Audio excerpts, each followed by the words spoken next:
All right, well, today actually I get to get back on the truck. So these are the heads that I had, new valves, or the valves recut and new seals installed. And then I also put new lifters all the way through because, I mean, you can see these old ones. If you just look in there, you can actually see the difference. Some of these are just, I mean, they're already collapsed just sitting there. The funny thing was the truck actually ran pretty decent, so yeah. So yeah, good thing we put those in. I didn't get the surfaces or the heads resurfaced. They're flat. They're, you know, they're smooth. They're gonna be fine. Like I said, I put in a post. A couple guys had mentioned it. It's not that I don't agree with you. It's just, you know, I have 80 bucks. I could have done it, but that being said, I also have enough money to do the entire truck and make it a $10,000 truck that in the end is going to be worth $3,000, because in the end it's still a 2000 F250 two-wheel drive. So I'm not about making, just pouring money into projects that aren't ever going to return their value. We'll go back out here outside. This truck will eventually have a diesel engine into it, so really I'm just trying to look to get 40 or 50,000 miles out of it, you know, and I could probably get more than that, but I'm not looking to rebuild this entire engine, because you don't want to rebuild the top end and get everything perfect, and then, you know, that puts more strain on the bottom end. You know, if you actually think about it, you know, when you rebuild all the top and all the compression comes back, and or not, I shouldn't say compression, but you know, you don't have any leaking valves or anything, it's going to put a little more pressure on the bottom end, and the bottom end's got 250,000 miles on it. So I'm going to put a new oil pump on it. So this is kind of the before, and today we've got a really nice day to do this. It's a little cold out, but we're supposed to get a nice week, so I'm going to try to get as far as I can today, get the oil pump. I'll take some pictures, do the timing, maybe take a couple videos in between. This engine's really dirty right now because when I took it apart, the wind was blowing everywhere and sand, so I have to figure out, I'm going to put some, I don't know, gas or something in there, or brake fluid, and wash all that out in there, and just open the oil plug and try to get as much as I can off this engine, because I don't want to start it up with all that shit running through it. But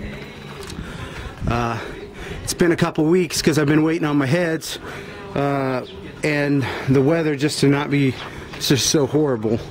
But we're gonna get started, and I've got a new AC pump that's going on it, new oil pump, new water pump, new timing chain set. You know, the heads are redone.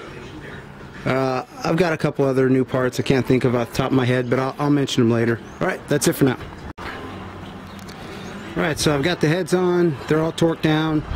It goes 30 foot-pounds on the crisscross, and then followed by a 90 degree, followed by another 90 degree turn, which turns out to be somewhere around 85 foot-pounds. I'm getting the timing together now, and I know they make a tool to hold these cams in place, but it's actually pretty easy if you, what we're doing with the chain, you know, you got your two colors here, you want them to cross that line, and then on the bottom here you want your crank at 6 o'clock, and you got this other color one sitting right on there. Right now it's a little loose because it's turned back, but if you notice there's a little hole in there. If you take a 3/8 drive, you can put it in there, and you can actually you can turn it and get the chain to line up where you want. And if I didn't have the camera on me, I'd be putting in the tensioner and stuff right now to hold it in place, but you know, actually works pretty good like that. So I'll do the other side. Got a new oil pump on, and you can get it, you can get the old one out without taking down the pan. It's kind of a pain in the butt, but I recommend putting some paper or something down in there to catch in case a bolt falls off and you don't want it to go in the bottom of your pan. So stuff it with some rags here, and you can get it loose and then just work it really gently. It takes a little bit, but you can get it out without having to drop that whole pan. So that's what I'm doing right now. I'll update later. Alright, timing's all buttoned up. And it's only probably about, I don't know, 11 o'clock this morning. I've been at this for a couple hours. Just trying to really take my time because I don't feel like taking it all back apart anytime soon.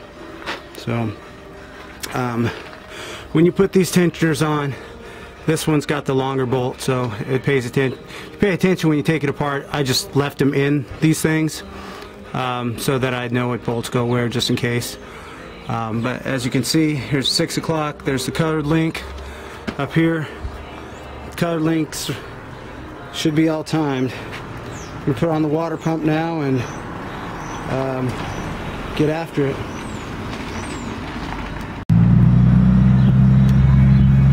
Okay, so that's the sit for today. Mince my words a little bit. Got pretty far. I started about 9 o'clock this morning. It's now about 4 o'clock in the afternoon. I took a lunch. But I got my heads on. Got the new timing chain set on. I got the new oil pump on. Timing cover. New water pump. These valve cover gaskets, they're kind of a pain in the ass actually, because when you put the new seals on individually, you have to flip this thing over and peel the little thing that holds this bolt on in place. It helps when you're putting it on because you can take it off and none of these bolts fall off because they're kind of being held on by a little piece of the rubber on the inside. But it's a pain in the ass when you got to do, you know, a dozen and a half of them. So I got those on.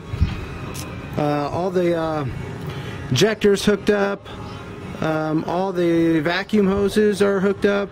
It's really not that hard, you know. When you pull out the wiring harness, it basically lines up next to something, you know, remotely close to where you're going to need to plug it in. So there's no real reason to label everything. I haven't got the exhaust on yet. I'm going to do those tomorrow.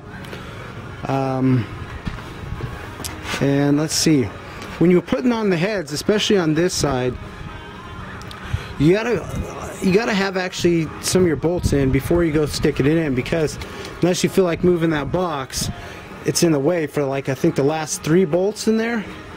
You're just not going to get it unless someone has a trick and they haven't told me.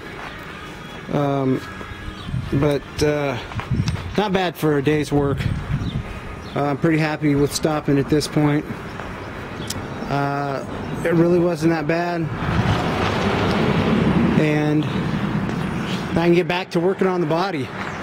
And I'm going with a couple wraps, actually, not a custom wrap. Those things are pretty expensive, but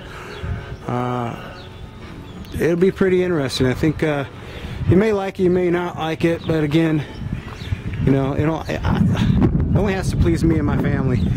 And I guarantee you, if you don't like it better than what you like it, how it looks now, then there's probably something wrong with you.